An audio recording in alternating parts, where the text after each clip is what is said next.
Hi, welcome to Classic Guitar Rock, and today is an important day because 44 years ago today, March 10th, 1976,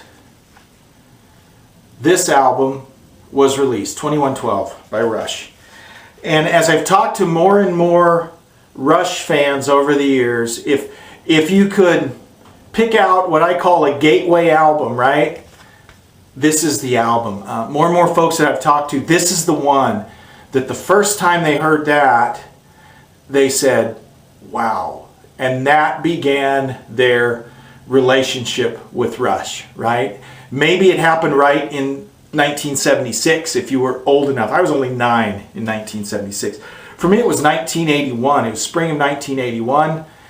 I was lived in Montana at a friend's house, a friend named Mark, and we had spent the day goofing around shooting BB guns and stuff. And then we went in and he said, hey, check out this record of my brother's. And his brother had, up in his room, had a really nice stereo, and it was like, almost like it was a sacred object, right? It was still in the plastic, and it was kept in a special place, and we weren't supposed to be in there listening to it.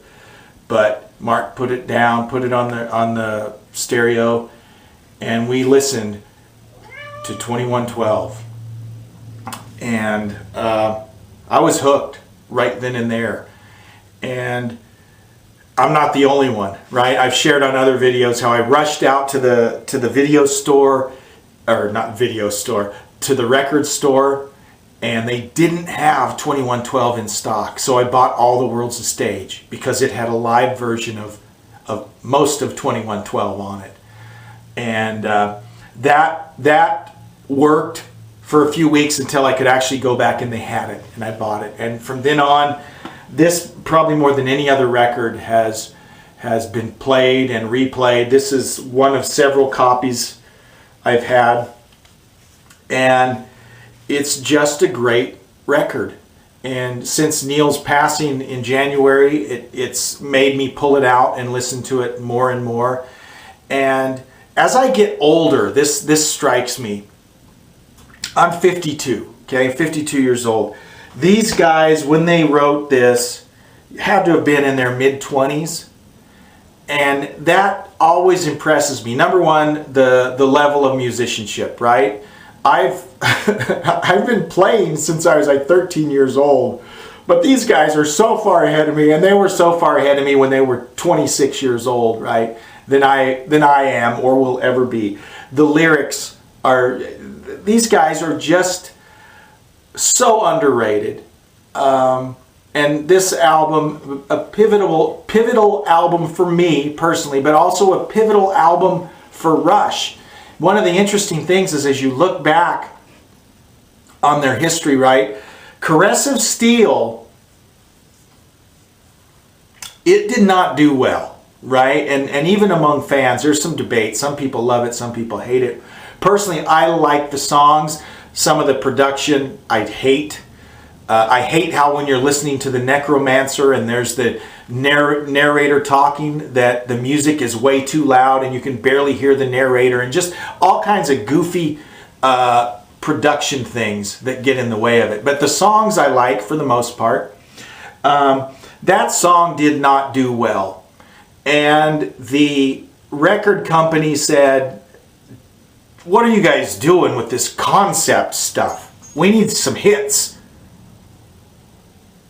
And what would most bands do? Well, they go, oh crap, well, we better go back and write some hits. And what did Rush do? They said, bam! You didn't like the concept album on Caress of Steel? Try this one, buddy. And they hit him with a 22-minute opus, all of side one, 2112. Inspired by Ayn Rand, no less. And it was great. And they will go back and say, I mean, that was risky. It's like, okay, we're all in on this. This may be the end of our band, right? We may not be able to go on after this, because Caress of Steel was a kind of a failure, right, commercially. But they stood their ground, stood their principles. They produced the album they wanted to produce, and it was a huge album for them. And they said from that point on, the record company never tried to tell them what to do. And the gamble paid off, right? 2112 was very successful, very well received. After that, we've got Farewell to Kings. A lot of people hold that up as one of the, if not the best, one of the best Rush albums. Hemispheres, Permanent Waves.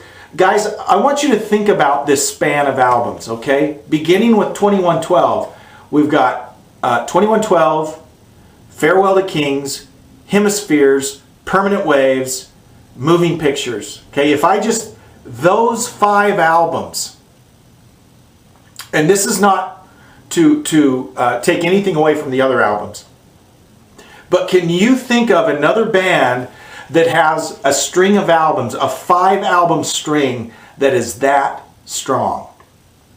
I can't. I cannot think of a band that has had 5 consecutive albums that are that good. Any of the 5, in my mind, you could call a masterpiece. And I can't think of another band that has done that.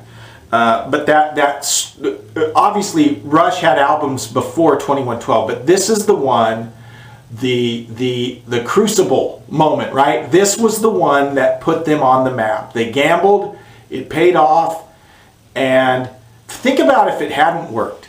Think about, would we have had a Farewell to Kings, a Hemisphere? We probably wouldn't have. Maybe there wouldn't have been any more Rush after 2112, but thank goodness it did pay off. And by the way, we never talk about side 2 of this album. A Passage to Bangkok, Twilight Zone, Lessons, Tears, and Something for Nothing. That's a great side also, right? We always think of you know, the Overture and Temples of Syrinx and everything that's on side 1. You know, the 2112 part. But side 2's a solid album also. The only downside to this album, seriously, I had to come up with something. The only downside is this unfortunate picture on the back. Terrible. That's the only downside of the whole album. Other than that, man, I can just remember as a 13-year-old just holding this open and reading the lyrics and looking at the pictures of this circuit board and the naked guy and all of that, and just being mesmerized by it. And I'm like, what is this all about? And reading the little narration on the back. Man, I was reeled in, hook, line, and sinker. And I'm glad I was, because this was the album that started it. And it was 44 years ago today. If you don't own this album, what are you waiting for, right? You gotta have it. It's gotta be in any classic rock collection. Even if you're not a Rush fan, this is the one. You should have this in your collection. I'm big on vinyl, right? If you can own it on, obviously if you don't have a turntable, you probably don't want to buy it on vinyl, but this is worth having on vinyl. Here's what you do. You buy the new vinyl version that comes with a digital download. So even if you don't have a turntable, then you have it on vinyl, and you've got the beautiful album cover, you've got the reprehensible photo on the back, you got the total package. But you really should own this. Great album. Guys, thanks for watching. If you haven't subscribed yet, please do so. And I would love to hear your thoughts on 2112 in the comments. We'll see you next time. Bye-bye.